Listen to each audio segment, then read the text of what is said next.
Hey everyone, it's Esmond and welcome to Combat Politics 101. This is one of my favorite strategies in Commander because I really enjoy watching my opponents convince themselves to attack each other.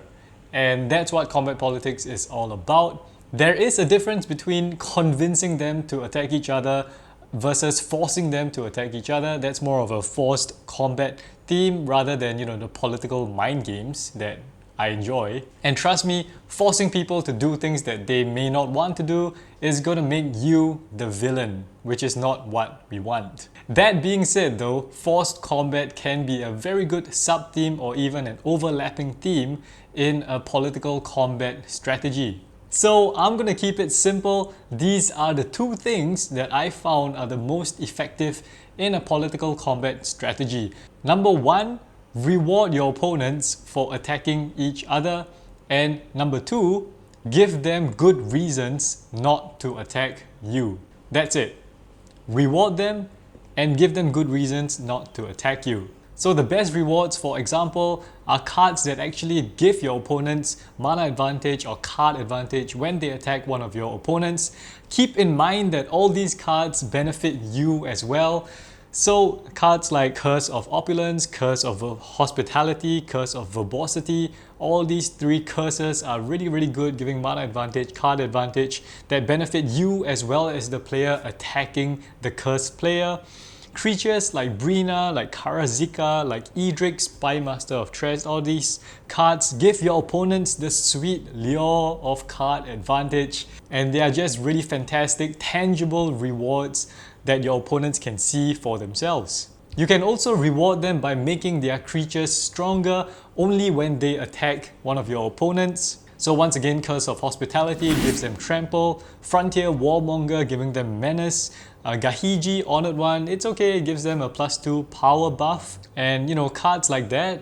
But we also have options like Agitated Ant, like Orzhov Advocist, that gives your opponent the choice to make their creatures bigger in exchange for goading that creature for one turn. So here we can see a bit of that forced combat coming into the political mind games. Otherwise, giving them creatures is another reward as well. Cards like Combat Calligrapher, Goblin Spymaster, or even creatures like Zancha and Tangarf. This is a solid option, but it's also slightly more risky because it does have the potential to be used against you, or it may incentivize your opponents to kind of gang up and make deals that favor each other. For example, just trading the creatures, making sure they all die. So, it becomes less of a reward. So those are my favorite ways to kind of reward the opponents. The second part, getting them not to attack you, that's a bit trickier. I found that the most effective way is to simply have very good creatures up that can block. So creatures that have Death Touch, that have First Strike, or that just generally have a high power toughness. Just having creatures that can trade with their attackers. Besides that, my other favorite options are cards like No Mercy, Cunning Rhetoric, Search the Premises, Michiko Konda. So these cards give them ready-made excuses to not attack you, because attacking you either punishes them or gives you more advantage. I think that these cards are a big step up from older Pillow Fort style cards like Ghostly Prison and Propaganda kind of cards, because you actually get a tangible reward like card advantage, or you get a clue token, or their creatures get destroyed, rather than just a mana advantage. So if you do manage to set these two things up, rewarding them as well as disincentivizing them from attacking you, then it's only logical that your opponents will want to attack each other, right? The problem is, some opponents may be too stubborn to listen to logic, or they may just have a really big threat that you don't want to risk getting hit by. So this is where forced combat comes in as a sub-theme or an overlapping theme. So there's a whole impetus cycle of enchantments to goad their creatures into attacking your opponents. So there's the whole vow cycle that forces them not to attack you. And the good thing is that these enchantments don't actually remove their creatures. They don't lose their creatures, so it's a very good thing for your opponents, which is kind of a reward. But of course, then they can't attack you. Of course, the downside of goading creatures is that if it's a 1v1, they can still attack you.